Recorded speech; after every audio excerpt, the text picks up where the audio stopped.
Uma tarde após eu sair da escola, indo em direção à minha casa, eu o encontrei. Estava lindo, sorriso, bem arrumado, montado em uma moto. Me convidou para dar uma volta com ele pela cidade. E eu ingenuamente fui. Nem parei para perguntar por que ele tinha sumido. É como se naquele momento tudo o que eu senti por ele ter ido embora estivesse sumido. E eu fiquei extremamente feliz em vê-lo novamente. Que acreditou na bondade, que acreditou no amor e que não entendia que o ser humano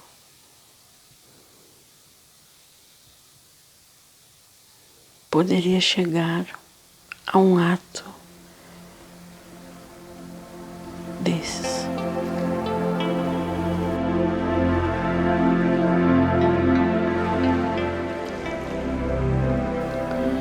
Parece que eu entrei num lugar frio, onde eu guardo gelo. Eu tô com muita dor nas costas, na cabeça. Tu ainda está nesse lugar frio? Esse lugar aqui é frio pra mim. Esse método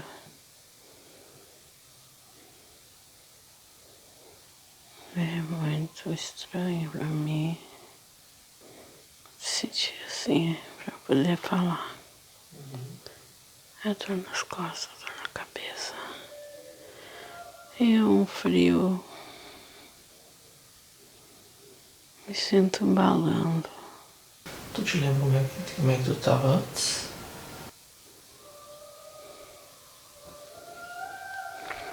Eu tava cuidando da capelinha. Pode me escrever? A capelinha, bem pequenininha, tinha pastinha de vidro. O que tinha dentro? Quando eu era muito jovem, criança, eu lembro de ver uma imagem de uma santinha. Mas agora eu não vejo mais, parece que alguém levou. Só tem a portinha com vidro. Mas eu fico cuidando. A capelinha. Me abraço nela. Ela é pequena. Ela faz parte de alguma casa? Não. Eu acho tão estranho que vêm e vão e não veem que eu tô aqui. Abraçada na capela. Faz tempo que tu estás aí? Tu está se abraçado bastante tempo na capela? Não quero dizer. Mas agora tu pode falar comigo. Porque, diferente dos que passavam e não notavam, eu tô aqui pra te ouvir. Pode falar o que tu quiser. Eu tô com muito frio. Muito frio. Daqui a pouquinho a gente traz uma coberturazinha. Mas tu não tá mais abraçado na capela, né? Não. Acho que é esse motivo que eu fiquei com frio. Eu vou aproveitar a oportunidade de estar ouvindo e falando também. E quero dizer algumas coisas. Pode falar, fica à vontade. Não quero parecer injusta. Então, eu não vou falar nomes. Eu, neste momento, não me sinto mais injustiçada.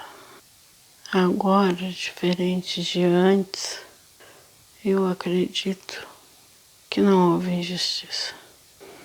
Antes eu sofria muito porque me sentia injustiçada. Com pena de mim.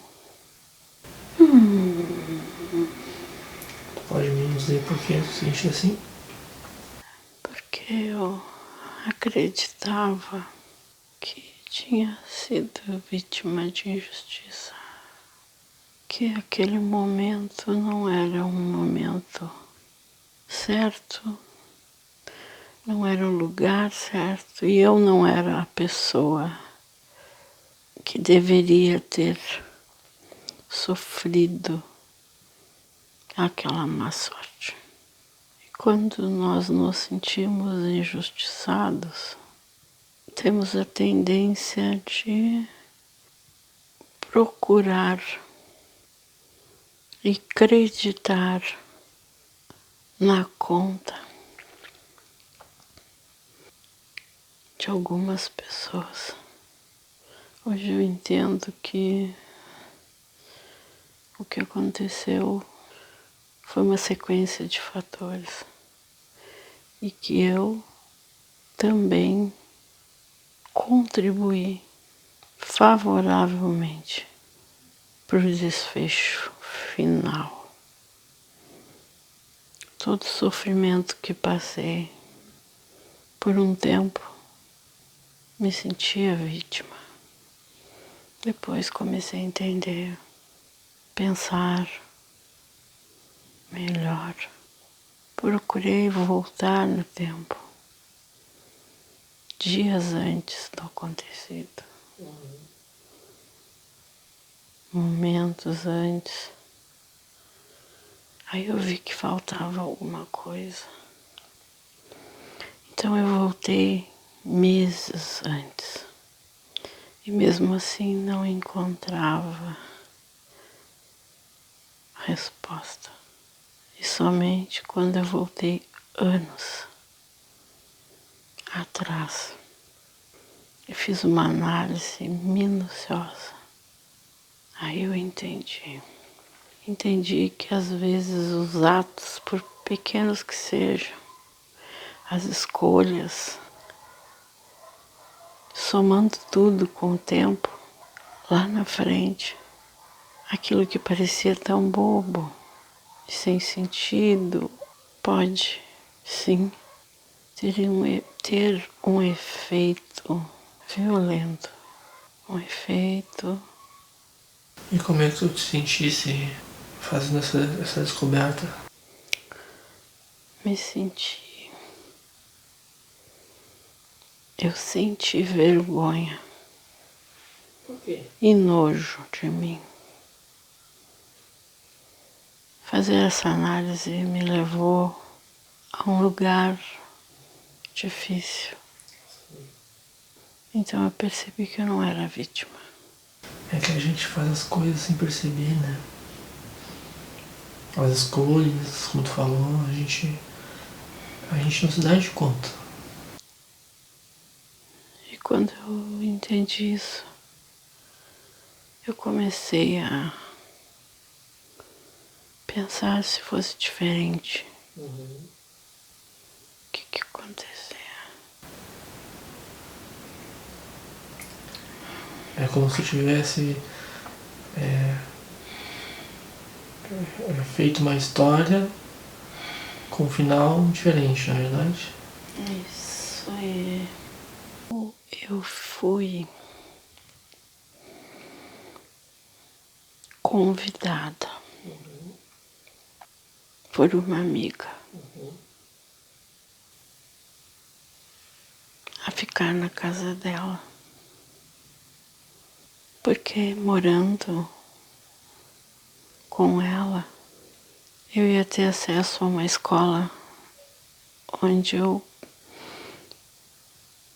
poderia fazer um curso ao qual eu tinha um amor imenso por aquela profissão. Pode me dizer qual é? Eu queria ser uma professora,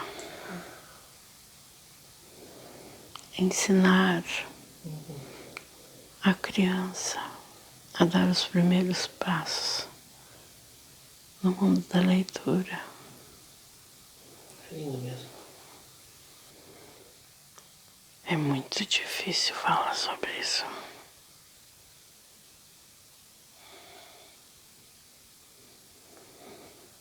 Então, eu conheci um rapaz que também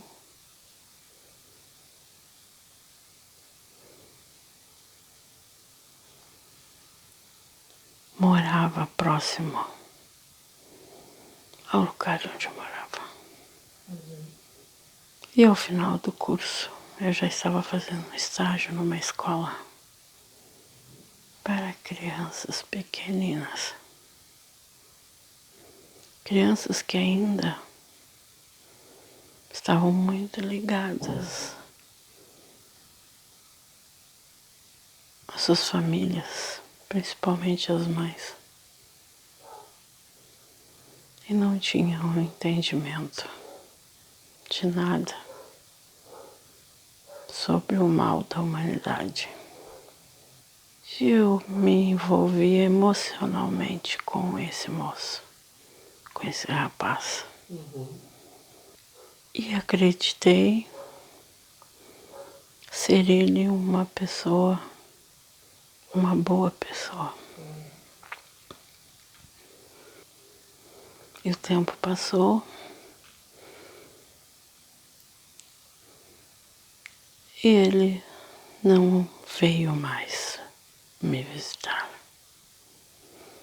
Alguns anos depois, eu já estava morando só. Não morava mais na casa dessa amiga. Estava trabalhando em uma escola. Trabalhava no turno da manhã e à tarde.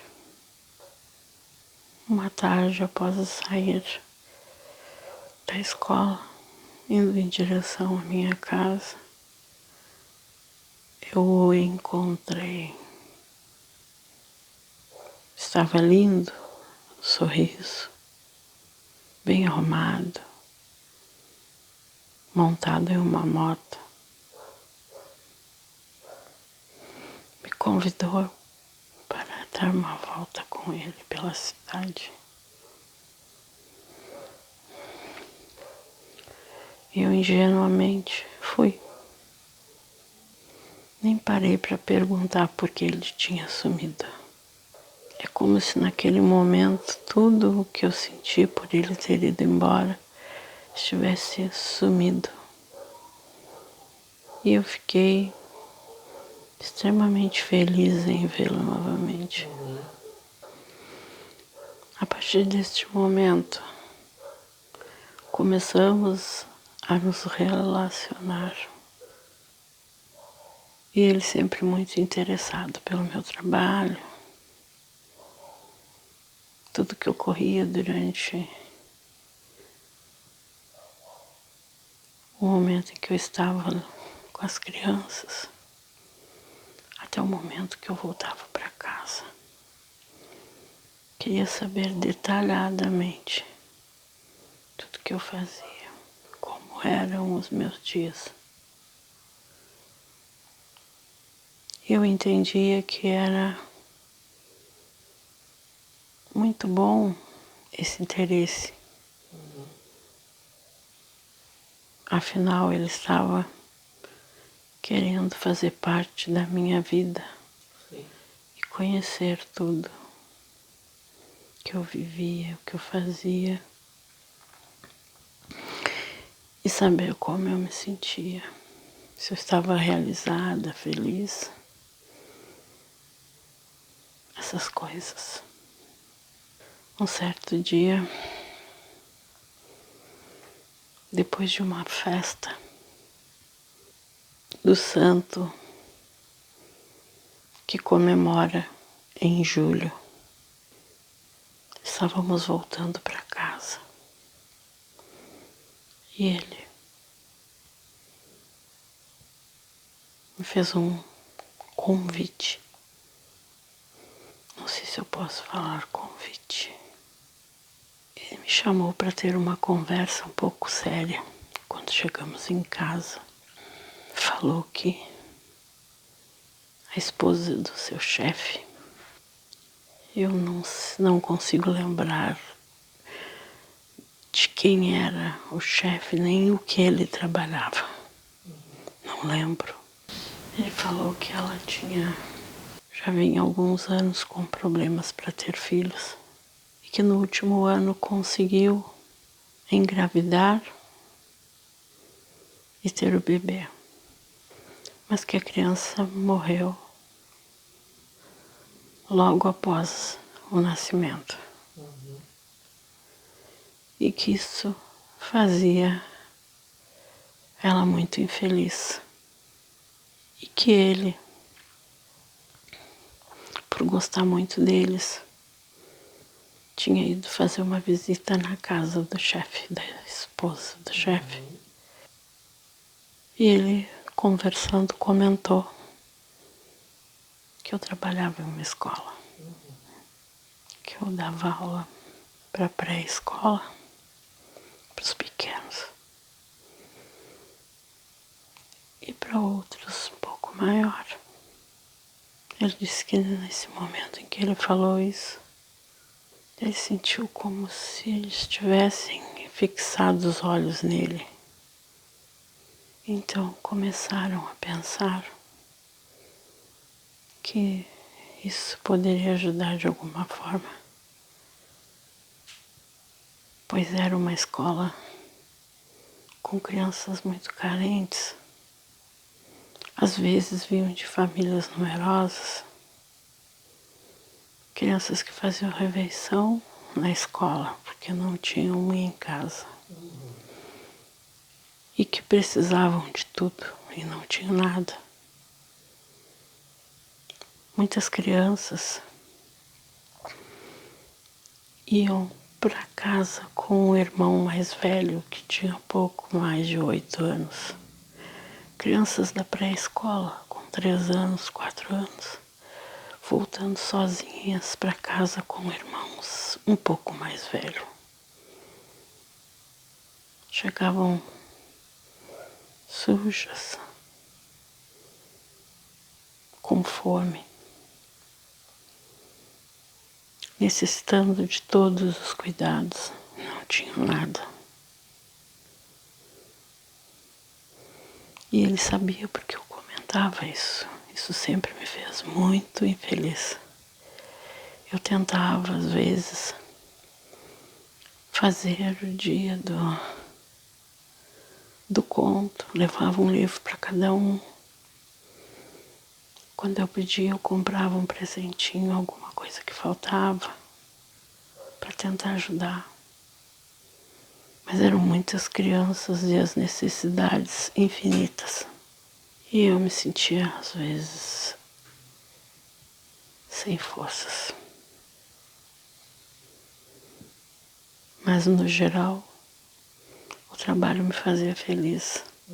Porque, afinal, eram momentos que eles passavam ali, que eles tinham carinho, atenção, respeito e educação que precisavam, independente do que vivessem o resto do seu dia.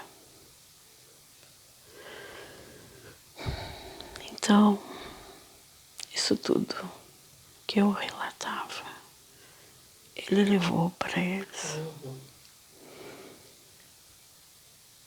E essa mensagem dentro da mente de pessoas desesperadas pela perda se codificou de uma forma que eu não consigo falar. Realmente foi um absurdo.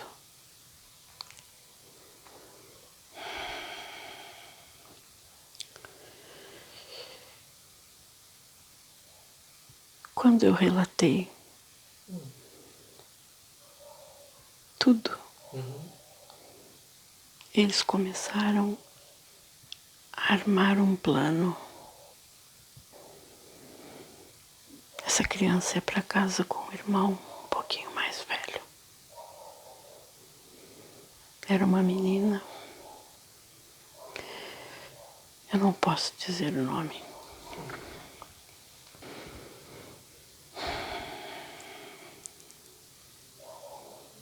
E eles, no caminho entre a escola e a residência da criança,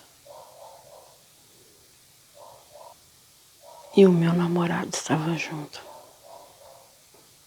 O chefe levaram para casa. Deram todos os cuidados.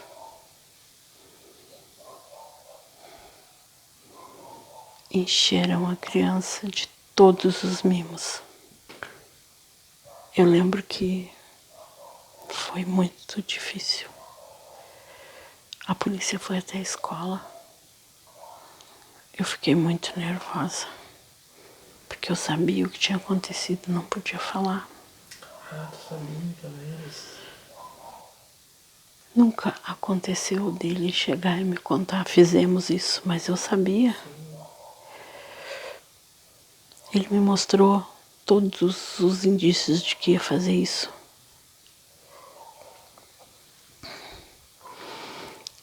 Então, quando eu falei, por favor, me conta, foi vocês? Naquele momento ele tinha bebido um pouco.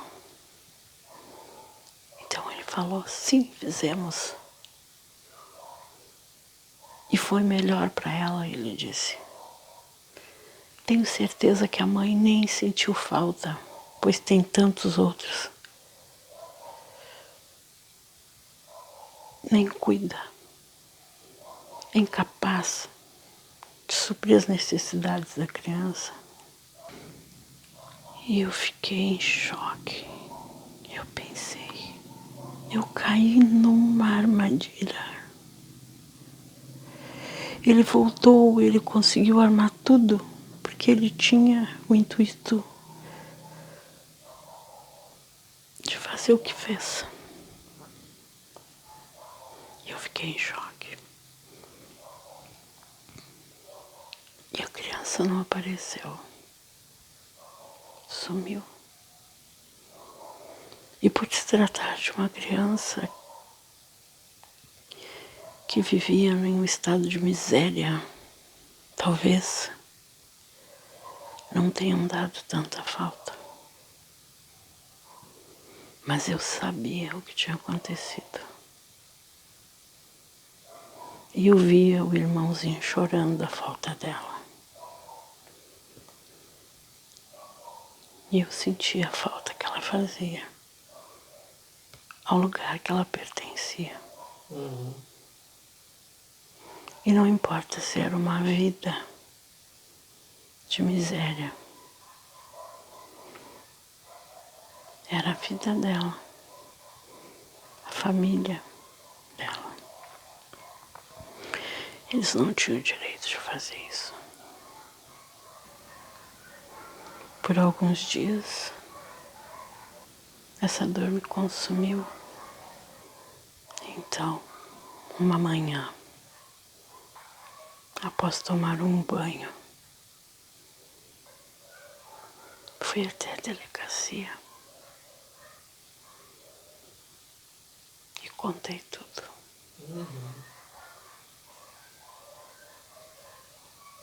O desfecho pode se imaginar. Eu fui, em primeiro momento, acusada de fazer parte de uma quadrilha. E não teve quem me defendesse, porque eu não tinha defesa. Se eu disser que ficar atrás das grades é o pior desfecho para quem comete um crime,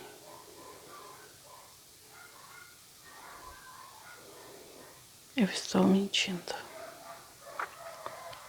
A pior cela, a pior grade, a pior reclusão é a nossa mente que nos acusa o tempo todo. Mas eu me senti injustiçada também.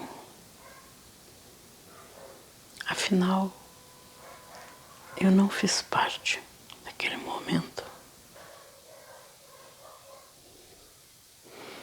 Mas hoje eu entendo que eu, mesmo sem ter feito parte conscientemente, sem querer inconscientemente, eu contribuí. Eu contribuí. Porque a gente não sabe o que passa na cabeça das pessoas. Uma coisa é tu confiar, tu te entregou na relação, tu confiava. Agora, tu saber o que passa na cabeça das pessoas é outra coisa. Eles ficaram presos?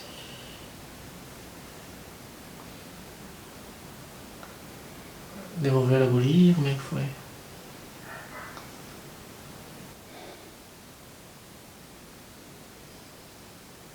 Nunca mais encontraram. Nem eles. Algum tempo depois,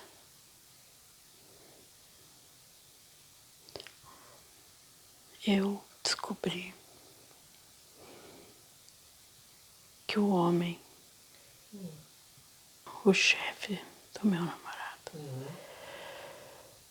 tirou a própria vida. Mas a criança e a mulher nunca mais encontraram.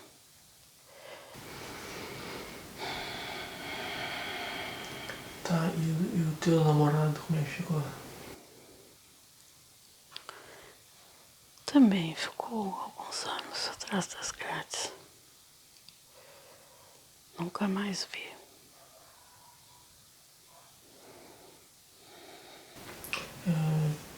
Eu só não entendi uma coisa, tu chegou a ser presa?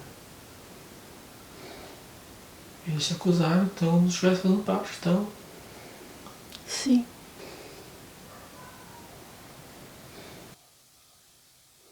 Afinal, eu era a professora. A professora e namorada. Não há perdão.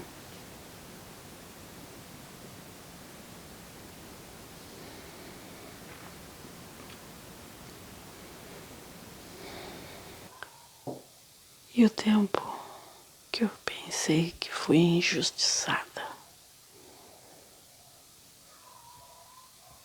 foi um tempo longo.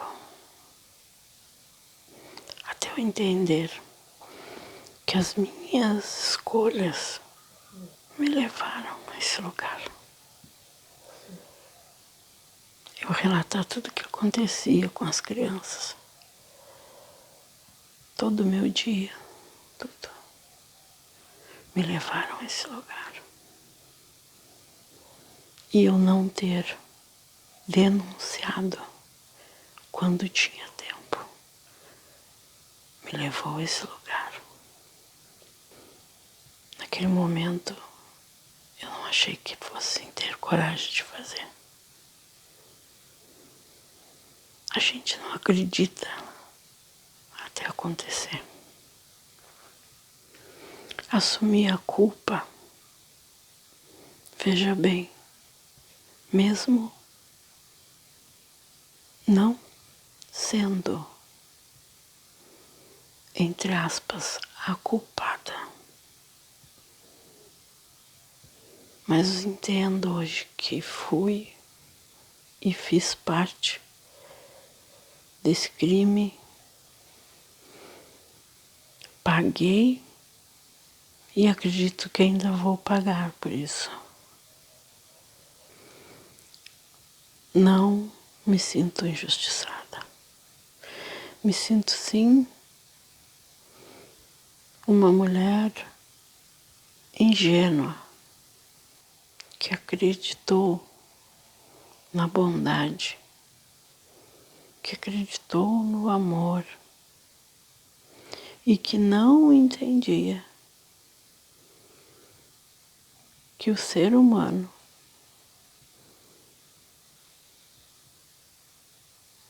poderia chegar a um ato desses, a um crime horrível.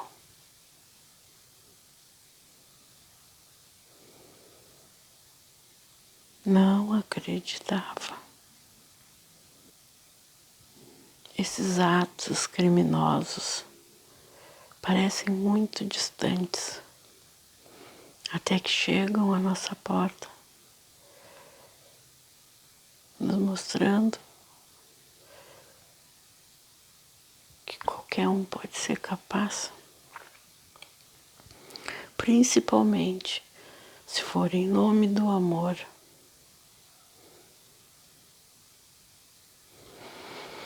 Bem, acho que já falei muito. Quando cheguei, não me sentia capaz de falar, estava me sentindo muito mal. Continuo me sentindo com muito frio, mas eu sinto como se tirasse um peso das minhas costas quando eu falei, quando eu assumi que sim, eu mereci pagar por que eu paguei, pelo que eu fiz, mesmo que inconscientemente. Hoje eu entendo que eu fiz parte.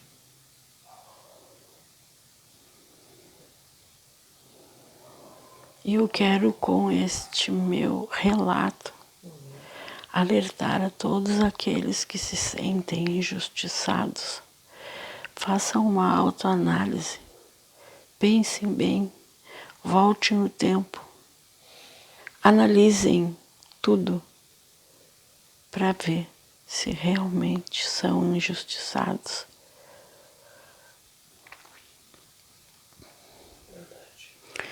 Aceitando o erro, aceitando que tropeçou, que cometeu algo que foi errado, que foi um desatino, que foi imprudência, que foi incoerência, algo que foi ingenuidade.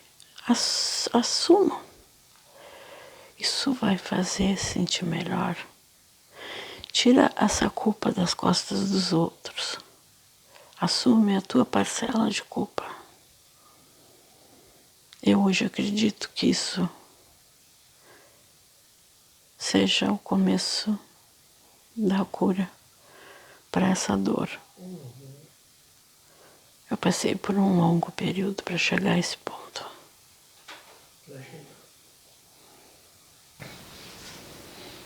Imagina. Acho que precisasse ter muita coragem, né? A mesma coragem que tu teve pra denunciar, teve pra fazer essa volta na tua memória, nos atos, e mais coragem ainda pra tu entender isso daí, né? Deixo aqui meu agradecimento ao meu amigo que me ajudou a chegar até aqui. que me ajudou a me desprender da capela, me tirando dedo por dedo, mão por mão, braço a braço, me erguendo novamente sobre meus pés, para que eu pudesse começar a caminhar, buscando a luz do conhecimento, a luz que por tempo não sentia mais. Deixo aqui esse agradecimento ao meu amigo, vou chamar de amigo, esteve comigo, me auxiliando, me mostrando a força da oração e que atrás de um semblante triste também existe um sorriso de felicidade quando podemos novamente encontrar o rumo.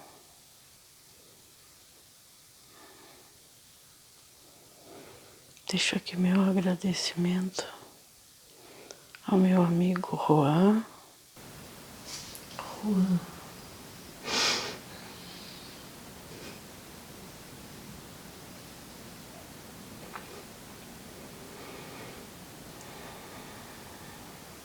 Conheço ele. Acho que tivemos uma longa conversa.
Não tem luz, né?